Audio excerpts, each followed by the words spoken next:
So let me ask you about the India-China relationship a little bit more. Hmm. We've spoken about how the US and China, according to your view, can manage their relationship better. Yeah. India and China, of course, being the two of the largest economies in Asia, the two, of your multi-civilizational vision of the world, two of the ancient civilizations of the world, have had a strenuous relationship over the last few years, especially. From the vantage point that you've had, right? You're a China optimist, of course. You sit in Singapore, which has straddled the world. And I'm also an India optimist, I must emphasize. An India optimist, Yeah, everybody's an India optimist. So that's right. How would you say that from both sides, both from the Chinese side and from the Indian side, this relationship could be managed better from a practical standpoint, not on a idealistic, principles-based standpoint, but really on a practical level? What are two or three things that you think the Chinese could do differently to manage their relationship with India better? And what are two or three things the Indians could do differently to manage their relationship with China better?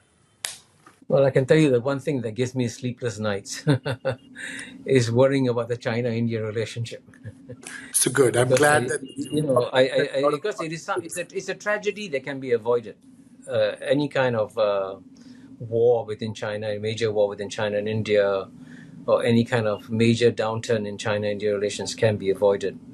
But both sides have to become very cold and cunning in their calculations on what they want from each other.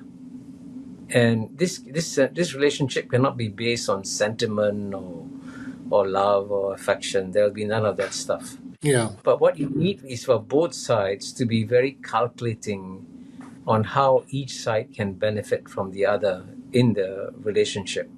And certainly at this point in time, with China knowing that the pressure from the United States will increase over the next 10 years, they'd be an idiot if they don't accept that. The Chinese need strategic calm everywhere else, especially with India, right? Very, very clearly. So whatever they can do to keep the relationship with India on an even keel, calm, no drama, no problems, and then maybe cooperate in some areas, wherever it is. Again, the cooperation must be on the basis of mutually beneficial cooperation, which is that, if the Chinese set up a battery plant in India and it benefits India's economy by you being able to export more electric vehicles using Chinese battery technology to export more, then no harm doing that if it's a win-win kind of thing. So in the same way, India has also got to be very calm in dealing with China. And here I say this as an Indian. We Indians tend to get emotional very easily. And in geopolitics, the side that gets emotional is the side that is disadvantaged. At the end of the day, there are no saints, there are no sinners. This famous statement by Lord Palmerston: a country has no permanent enemies, no permanent friends. It only has permanent interests. So just look at where the interests converge and work together where the interests converge. So, for example, in this whole question of climate change, how much responsibility should China and India take in terms of managing climate change, considering that there was the Western Industrial Revolution that put most of the greenhouse gas emissions up there? Why we should get the West to pay a higher charge for that, which is why, as you know, China and India used to collaborate very well on the climate talks, at all the climate conferences also. So I think these are the sort of things that you need very cold, cunning calculations on both sides to say how can we use each other for our mutual benefit, but without in any way trying to become close friends or in any kind of ways. It's not possible, because the level of distrust that has developed between China and India is quite amazing. It's a very high level of distrust that will not be easily eradicated.